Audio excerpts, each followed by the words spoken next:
Hi everybody. If you're in Canada, happy early Thanksgiving. It's Thanksgiving weekend here. In between getting my cranberry sauce going and getting the turkey defrosted, I thought I'd do a video about dividing my bulbul phylum. So my Orchid Society is having their show coming up at the end of October, and I want to get rid of this. But I don't want to get rid of all of it, because I actually want to keep it. The reason why I want to get rid of most of it, though, is because it's on a mount. And, like, this is the mount right here. And I don't really like mounts because I have to put so much work into it. You have to water it, like, every day. You got to soak it, blah, blah, blah. And in the house, there's not very good humidity. So, you know, it dries out really quick. And so, like, you're basically always soaking the stupid thing. So when I got it, I put it in, I think this is like a cherry tomato container. I put it in there with some bark and everything, and since I've had it, it's grown in this direction here, and then it's grown, actually it's growing in two directions off this one growth, and then another direction here that's growing a couple of growths, and then right here it's growing a nice long direction where it's like split off into again. So I figure what I'll do is I will cut off a piece to keep for myself, and I'll pot it up in this pot, and then the mount I will put on our member table to sell, hopefully, and make some money back. So that's what I'm gonna do. And so what I got, I have my pot. I'm not going to fill it. I'm going to pot it actually really deep in the pot. And then hopefully when the new growths come, it won't be like sprawling out all over the place and, you know, looking really gangly.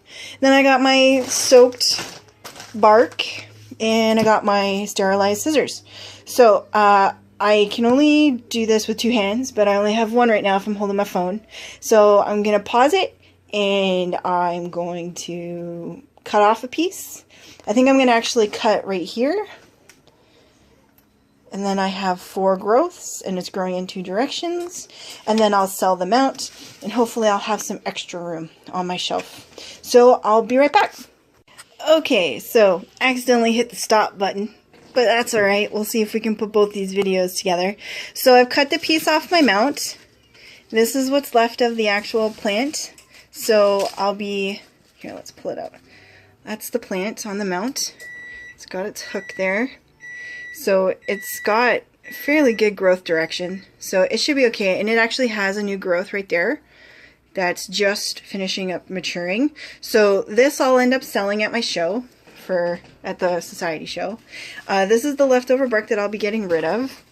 And this is the piece that I've decided to keep.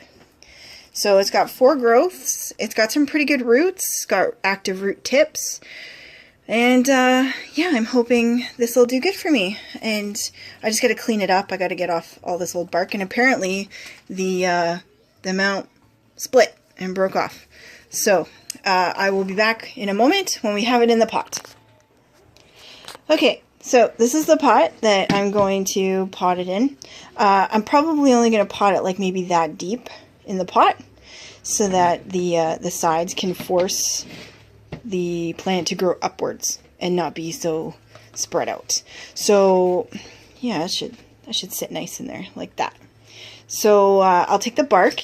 This is bark mix that I got. It's pre-made from Orchid Will Grow. Sorry.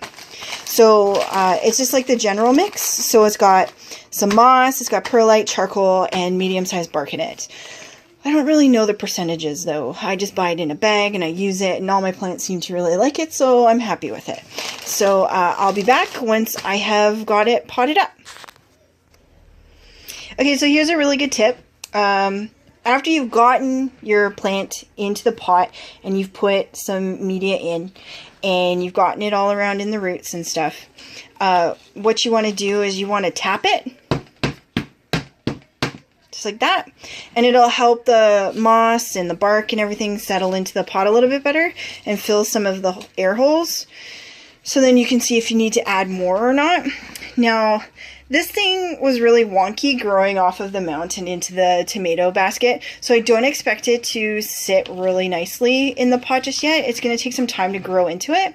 But once you've finished repotting a plant, a really good tip to make sure that you've got enough media in there is grab the plant and try to pick it up.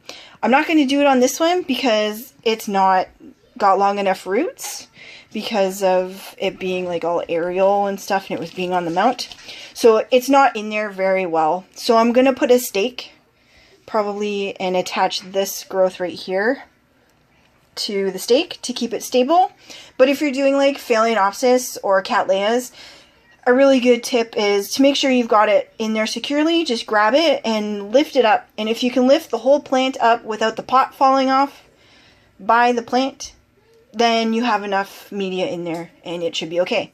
But if you pick it up by the plant and the pot falls down and all the media is all over the place, not only do you know that you didn't have enough in there to secure it, but you also have a big mess to clean up. So yeah, so this guy's repotted now. I'll put it back under the lights and I will hydrate the mount that's left over, and I will be selling it at the October show. So if you're in the area of the George Preston Rec Center on October 27th and 28th, come stop by and have a look at the orchid displays and all the vendors that are coming for the Fraser Valley Orchid Society, and buy my Bulbophyllum. Alright, have a great Thanksgiving and we'll see you next time. Bye!